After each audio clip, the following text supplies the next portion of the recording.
આપણે બનાવવાનો છે પાપડ શાક બનાવવા માટે આપણે આ ડુંગળી કાપી છે, આ બીટ છે, ટમેટું છે, આ લીલું મરચું છે, આ લાલ મરચાં છે, લીલા મરચાંને આપણે કટિંગ કરી નાખ્યા છે.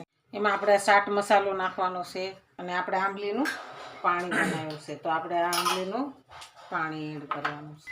આપણે પાપડ શાક બનાવવા માટે પાપડ લીધા છે. આપણે પાપડને અડધા હિસ્સામાંથી કાપી દઈશું. કાપીને આપણે પાપડ શાક મને સીપ્યો લઈ દે. આપણે પાપડને શેકી દેવો, કાસો નથી રહેવા દેવાનો, સરસ આપણે શેકી દેવાનું. શેકીને આપણે અહીંયા ભૂંગળું વાળી દેવાનું છે. ગરમા ગરમ આપણે આવી રીતના ગોળ વાળી લેવાનું છે. આપણે આનું કોન બનાવી દેવાનું. આપણા બધા કોન કમ્પ્લીટ તૈયાર થઈ ગયા છે. તો આપણે આવી રીતના ગોઠવી દેવાના છે. કોન બધા સરસ ગોઠવી દઈશું. બહાર રાખીશું એટલે સરસ આપણા કમ્પ્લીટ ગોઠવાઈ જશે. કોન આપણે વચ્ચે રાખી દઈશું. આપણે શાક પાપડ બનાવવા માટે 1 વાટકી મમરા લઈશું. 1 વાટકી આપણે સવાણું નાખીશું. આપણે એની અંદર આ ડુંગળી કાપી છે એ ડુંગળી નાખીશું. આપણે એમાં ટમેટું નાખીશું. આપણે એની અંદર આ બીટ નાખીશું. આપણે લાલ ને લીલા મરચાંનું કટિંગ નાખીશું. એની અંદર આપણે ઝીણી શીંગ નાખીશું.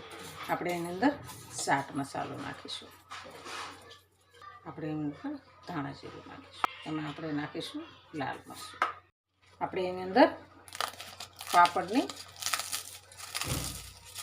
ભૂકો નાખી દઈશું. 2 પાપડને આપણે